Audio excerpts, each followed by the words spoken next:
ವೈಷ್ಣೋ ದೇವಿಯ 550 ಕೋಟಿ ರೂಪಾಯಿ ಬೆಳ್ಳಿ ಗುಳುಂಸ್ವಾಹ. ಭಕ್ತರಿಗೆ ಮೋಸ ಮಾಡಿದ್ಯಾರು, ಹೇಗೆ? ದೇವರ ದುಡ್ಡಿಗೆ ಕನ್ನ ಹಾಕೋರ ಸಂಖ್ಯೆ ದೇಶದಲ್ಲಿ ಹೆಚ್ಚಾಯ್ತು. ಹಿಂದೆ ಹೀಗಿರ್ಲಿಲ್ಲ ಅಲ್ವಾ?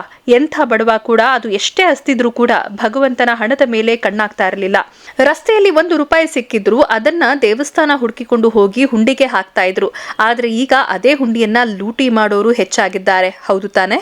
ನೀವು ಕೆಲವು ದಿನದಿಂದ ಗಮನಿಸ್ತಾ ಇರಬಹುದು, ಅಯೋಧ್ಯೆಯಲ್ಲಿ ರಾಮನ ದುಡ್ಡನ್ನ ಹೇಗೆಲ್ಲ ಕದ್ದಿದ್ದಾರೆ ಅಂತ. ಇದರ ಬೆನ್ನಲ್ಲೇ ಈಗ ಮತ್ತೊಂದು ದೇಗುಲದ ಕರ್ಮಕಾಂಡ ಬೆಳಕಿಗೆ ಬಂದಿದೆ. ಅದು ಯಾವ ದೇವಸ್ಥಾನ ಅಂದ್ರೆ ವೈಷ್ಣೋದೇವಿ ದೇವಸ್ಥಾನ. ಈ ದೇಗುಲಕ್ಕೆ ಭಕ್ತರು ವರ್ಷಗಳಿಂದ ಅರ್ಪಿಸಿದ್ದ ಸುಮಾರು 500 ಕೋಟಿ ರೂಪಾಯಿ ಮೌಲ್ಯದ ಬೆಳ್ಳಿ ಇಲ್ಲವೇ ಇಲ್ಲ ಅನ್ನುವ ಆರೋಪ ಈಗ ಕೇಳಿ ಬಂದಿದೆ. ಇಲ್ಲವೇ ಅದನ್ನ ಬದಲಾಯಿಸಲಾಗಿದೆ ಅಂತ ಹೇಳಲಾಗ್ತಾ ಇದೆ. ಇಂಥ ಮಹಾವಂಚನೆಯನ್ನ ಕೇಳಿ ಭಕ್ತ ವೃಂದ, ಅದರಲ್ಲೂ ಕಾಣಿಕೆ ನೀಡಿದ ಭಕ್ತರು ದಂಗಾಗಿ ಹೋಗಿದ್ದಾರೆ.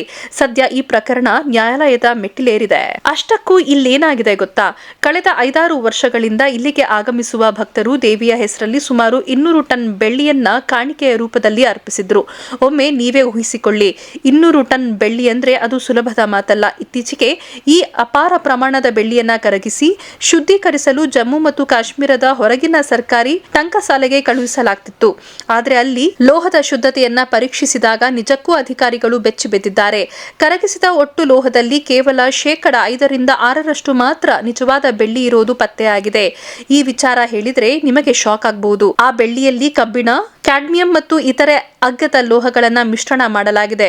ಇನ್ನೊಂದು ಬೆಚ್ಚಿ ಬೀಳಿಸುವ ಸಂಗತಿ ಏನು ಅಂದ್ರೆ, ಕೆಲ ವರದಿಗಳ ಪ್ರಕಾರ ದೇವಾಲಯದ ದಾಖಲೆಯಲ್ಲಿ ಸುಮಾರು 70 ಕೆಜಿ ತೂಕದ ಬೆಳ್ಳಿಯ ವಸ್ತುವೊಂದು ಇತ್ತು. ಅದನ್ನ ಕರಗಿಸಿ ನೋಡಿದಾಗ ಅದರಲ್ಲಿ ಸಿಕ್ಕಿದ್ದು ಕೇವಲ 3 ಕೆಜಿ ಮಾತ್ರ ನಿಜವಾದ ಬೆಳ್ಳಿ. ಇಲ್ಲಿ ಒಂದು ಪ್ರಶ್ನೆ ಏನಪ್ಪಾ ಅಂದ್ರೆ, ಭಕ್ತರು ನೀಡಿದ 20 ಟನ್ ಬೆಳ್ಳಿ ಅಪ್ಪಟವಾಗಿದ್ರೆ ಅದರ ಬೆಲೆ ಎಷ್ಟಾಗಿರ್ತಿತ್ತು ಅಂತ. ಹೌದು, ಇವತ್ತಿನ ಬೆಲೆಯಲ್ಲಿ ಅದು 550 ಕೋಟಿ ರೂಪಾಯಿಯ ಬೆಲೆ ಬಾಳ್ತಾ ಇತ್ತು. ಆದ್ರೆ ಈಗ ಆಗಿರುವುದೇ ಬೇರೆ. ಇಲ್ಲಿ ಈ ಪ್ರಕರಣವನ್ನ 2 ರೀತಿಯಾಗಿ ನೋಡಲಾಗ್ತಾ ಇದೆ. ಅದೇನು ಅಂದ್ರೆ, ಭಕ್ತರು ದೇವಾಲಯಕ್ಕೆ ಬರುವ ಮುನ್ನ ಅವರಿಗೆ ವ್ಯಾಪಾರಿಗಳು ಮೋಸ ಮಾಡಿದ್ರ? ಹೀಗೆ ಅಂದ್ರೆ ಕತ್ರಾ ಬೇಸ್ ಕ್ಯಾಂಪ್ನ ಸ್ಥಳೀಯ ವ್ಯಾಪಾರಿಗಳು ಮತ್ತು ಚಿನ್ನದ ಆಭರಣಗಾರರು ಭಕ್ತರಿಗೆ ಮೋಸ ಮಾಡಿ ನಕಲಿ ಅಥವಾ ಕಲಬೆರಕೆ ಬೆಳ್ಳಿ ವಸ್ತುಗಳನ್ನ ಮಾರಾಟ ಮಾಡಿದ್ದಾರಾ ಅನ್ನೋದು. ಮತ್ತೊಂದು ಕಡೆ ಭಕ್ತರು ಅಸಲಿ ಬೆಳ್ಳಿಯನ್ನೇ ನೀಡಿದ್ರು, ದೇವಾಲಯದ ಭದ್ರತಾ ಕೊಠಡಿಯಲ್ಲಿ ಅದನ್ನ ಸ್ವೀಕರಿಸಿದ ನಂತರ ಒಳಗಿನ ಸಿಬ್ಬಂದಿಯೇ ಅದನ್ನ ಕದ್ದು ನಂತರ ಅದನ್ನ ನಕಲಿ ಲೋಹಕ್ಕೆ ಬದಲಾಯಿಸಿದ್ದಾರಾ ಅನ್ನುವ ಅನುಮಾನ ಮತ್ತೊಂದು. ಈ ವಿಚಾರವನ್ನ ಜಮ್ಮು ನ್ಯಾಯಾಲಯ ಗಂಭೀರವಾಗಿ ತೆಗೆದುಕೊಂಡಿದೆ. ಅಲ್ಲದೆ ತನಿಖಾಧಿಕಾರಿಗಳಿಗೆ ಎಲ್ಲ ಅಸಲಿ ದಾಖಲೆಗಳೊಂದಿಗೆ ಖುದ್ದಾಗಿ ಹಾಜರಾಗುವಂತೆ ಕಟ್ಟುನಿಟ್ಟಿನ ಆದೇಶ ನೀಡಿದೆ. ಇಲ್ಲಿ ಇನ್ನೂ ಒಂದು ಆತಂಕದ ವಿಚಾರ ಇದೆ. ಇಲ್ಲಿ ನಕಲಿ ಬೆಳ್ಳಿಯಲ್ಲಿ ಆಗಿರುವ ಪ್ರಮುಖ ಮಿಶ್ರಣ ಲೋಹ ಅಂದ್ರೆ ಕ್ಯಾಡ್ಮಿಯಂ. ಹೇಳಬೇಕು ಅಂದ್ರೆ ಇದು ಅತ್ಯಂತ ವಿಷಕಾರಿಯಾಗಿದೆ.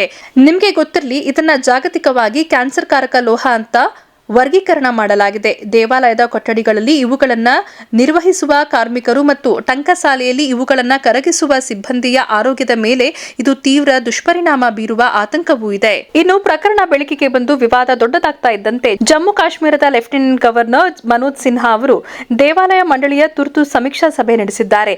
ಸಭೆಯಲ್ಲಿ ಹಲವು ಸಲಹೆ ಸೂಚನೆಗಳನ್ನ ನೀಡಿದ್ದಾರೆ. ಇನ್ಮುಂದೆ ದೇವಸ್ಥಾನಕ್ಕೆ ಬರುವ ಪ್ರತಿಯೊಂದು ಕೊಡುಗೆಯನ್ನ RBI ಮಾರ್ಗಸೂಚಿಗಳು ಮತ್ತು ತಂತ್ರಜ್ಞಾನದ ಆಧಾರದ ಮೇಲೆ ಕಟ್ಟುನಿಟ್ಟಾಗಿ ಪರಿಶೀಲಿಸಬೇಕು ಎಂದಿದ್ದಾರೆ.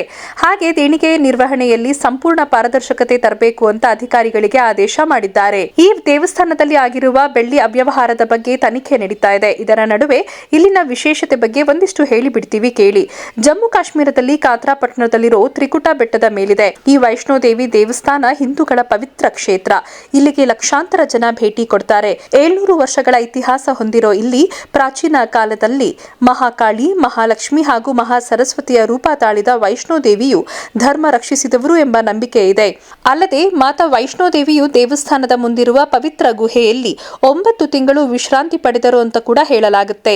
ಇಂಥ ಪವಿತ್ರ ಸ್ಥಳದಲ್ಲಿ ದೇವರ ಬೆಳ್ಳಿಯನ್ನು ಬಿಡದೆ ಗೋಲ್ಮಾಲ್ ಮಾಡಿದ್ದಾರೆ ಅಂದ್ರೆ ಇದಕ್ಕಿಂತ ನಾಚಿಕೆಗೇಡಿನ ಸಂಗತಿ ಮತ್ತೊಂದಿಲ್ಲ. ಇದು one point Kannada news special. ನಾಳೆ ಇಂಥದ್ದೇ ಒಂದು ವಿಶೇಷ ಸ್ಟೋರಿ ಜೊತೆ ಭೇಟಿಯಾಗೋಣ.